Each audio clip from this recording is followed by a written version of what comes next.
Mathrubhumi news impact കൊല്ലത്തെ ഇഗ്നോയുടെ sub centre തുറന്നു. വിദ്യാർത്ഥികളുടെ പ്രബന്ധങ്ങൾ ജീവനക്കാർ സ്വീകരിച്ചു. ഓഫീസ് പൂട്ടിയിട്ട് ജീവനക്കാർ വിവാഹത്തിന് പോയത് മാതൃഭൂമി ന്യൂസ് വാർത്ത നൽകിയിരുന്നു. കണ്ണൻ നായർ ചേരുന്നുണ്ട് വിവരങ്ങൾ നൽകാൻ. കണ്ണൻ, അങ്ങനെ വിദ്യാർത്ഥികളെ വലച്ചുകൊണ്ടുള്ള സാഹചര്യമാണ് നമ്മൾ അറിയിച്ചത്. അതിന്മേൽ നടപടിയും ഒക്കെ തന്നെ ഈ വിവരശേഖരണമൊക്കെ ഉണ്ടായോ? ഇപ്പോൾ ആശ്വാസകരമായി ആ ഓഫീസ് തുറക്കുന്നു. വിദ്യാർത്ഥികൾക്ക് പഴയപോലെ തന്നെ കാര്യങ്ങൾ ചെയ്യാൻ കഴിയുന്ന ഒരു സാഹചര്യം എത്തി അല്ലേ കണ്ണൻ? തീർച്ചയായിട്ടും അത് കുട്ടികൾക്ക് കൂടുതൽ ആശ്വാസകരം നൽകുന്ന കാര്യം തന്നെയാണ്. കാര്യം സാധാരണ തിങ്കളാഴ്ച മുതൽ വെള്ളിയാഴ്ച വരെ ഇഗ്നോയുടെ കൊല്ലത്തെ സെൻറ്റർ പ്രവർത്തിക്കേണ്ടതാണ്. എന്നാൽ ഇന്ന് രാവിലെ പ്രോജക്റ്റ് സബ്മിറ്റ് ചെയ്യാൻ വേണ്ടി കുറേ കുട്ടികൾ അവിടെ എത്തിയിരുന്നു. കായംകുളത്തു നിന്നും തിരുവനന്തപുരത്തു നിന്നും പത്തനംതിട്ടയിൽ നിന്നും ഒക്കെ തന്നെയുള്ള വിവിധ സ്ഥലങ്ങൾ, ആര്യങ്കാവ് അടക്കമുള്ള സ്ഥലങ്ങളിൽ നിന്നെത്തിയ ആൾക്കാരുണ്ടായിരുന്നു, രക്ഷിതാക്കളുണ്ടായിരുന്നു. അവർക്കൊക്കെ വന്നപ്പോൾ കാണാൻ സാധിച്ചത് ആ ഓഫീസ് പൂട്ടിയിട്ടിരിക്കുന്ന അവസ്ഥയാണ്. ആ സെൻറ്ററിൽ ഒരു ലാൻഡ് ഫോൺ ഉണ്ട്. ആ ലാൻഡ് ഫോണിൽ വിളിക്കുമ്പോൾ പൂർണ്ണമായും എൻഗേജഡ് ആകുന്ന അവസ്ഥ, അതായത് ഫോൺ പൂർണ്ണമായും റിസീവർ മാറ്റി വെച്ചിരിക്കുകയാണ്.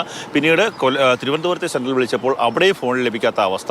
അതിനുശേഷമാണ് നമ്മൾ വാർത്ത റിപ്പോർട്ട് ചെയ്തതും. അതിന് പിന്നാലെ ഒരു ജീവനക്കാരനെത്തി അവിടെ തുറക്കുകയും അതിനുശേഷം അവിടെ നിന്നുള്ള പ്രോജക്റ്റുകളടക്കം തന്നെയുള്ള കാര്യങ്ങൾ വാങ്ങിക്കുകയായിരുന്നു. എന്നാൽ കുട്ടികൾ അതിനു മുമ്പ് ഇവിടുത്തെ ഉദ്യോഗസ്ഥരെ വിളിച്ചിരുന്നു. വിളിച്ച സമയത്ത് അവർ പറഞ്ഞത് സമീപത്തൊരു ഫോട്ടോസ്റ്റാറ്റ് DTP ഒക്കെ എടുക്കുന്ന കടയുണ്ട്, അവിടേക്ക് കൊടുത്തിട്ട് പോകൂ എന്നുള്ള വളരെ നിരുത്തരവാദപരമായിട്ടുള്ള ഒരു മറുപടിയാണ് ഈ ഉദ്യോഗസ്ഥരുടെ ഭാഗത്തു നിന്നുണ്ടായത്. അവിടെ കൊടുത്തിട്ട് പോകുന്ന ഈ സർട്ടിഫിക്കറ്റ്, ഈ പ്രോജക്റ്റുകൾ അടക്കമുള്ള കാര്യങ്ങൾക്ക് ഒരു ഉത്തരവാദിത്വം ഉണ്ടാകില്ല. കാര്യം ഇത് സ്വീകരിക്കുന്ന ആരാണെന്ന് പോലും അറിയില്ല, കൊടുത്തോ എന്ന് പോലും അറിയാൻ പറ്റാത്ത ഒരു അവസ്ഥ ഉണ്ടാകും. അവസാനം കുട്ടികൾ നമ്മളെ ബന്ധപ്പെടുകയും നമ്മൾ ഈ വാർത്ത നൽകുകയുമായിരുന്നു. തൊട്ട് പിന്നാലെയാണ് അവിടെ എത്തിയ ഒരു ജീവനക്കാരൻ ഇത് തുറന്ന് ഈ പ്രോജക്റ്റുകളെല്ലാം തന്നെ വാങ്ങിയതും.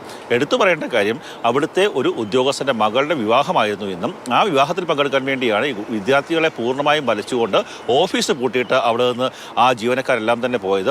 ഏറ്റവും വളരെ മ്ലേച്ഛമായിട്ടുള്ളൊരു നടപടിയാണ് ഇവരുടെ ഭാഗത്തു നിന്ന്, ഉദ്യോഗസ്ഥരുടെ ഭാഗത്തു നിന്നുണ്ടായത്. കാര്യം പല സ്ഥലങ്ങളിൽ നിന്നും 3-ാം തീയതി നടക്കുന്ന പരീക്ഷയ്ക്ക് മുന്നോടിയായി പ്രോജക്റ്റ് വെക്കാൻ വേണ്ടിയുള്ള ഒരു ഓട്ടപ്രദർശനത്തിലായിരുന്നു വിദ്യാർത്ഥികളെല്ലാം തന്നെ ഉണ്ടായിരുന്നത്. അവരെയൊക്കെ തന്നെ വലയ്ക്കുന്ന ഒരു അവസ്ഥയായിരുന്നു. എന്തായാലും 12:15 ആ ഓഫീസ് വീണ്ടും തുറക്കുകയും അവിടെ നിന്ന് വീണ്ടും പ്രവർത്തനം ആരംഭിക്കുകയും ചെയ്തിട്ടുള്ളത്. സംഭവത്തിൽ നൽകിയത് അങ്ങനെ ജീവനക്കാരൊക്കെ തന്നെ ഈ വിദ്യാർത്ഥികളൊക്കെ ചെല്ലുമ്പോൾ അവർക്ക് സഹായകരമാകേണ്ട ഒരു ഓഫീസ് പൂട്ടിയാണ് കൂട്ടത്തോടെ പോയത്.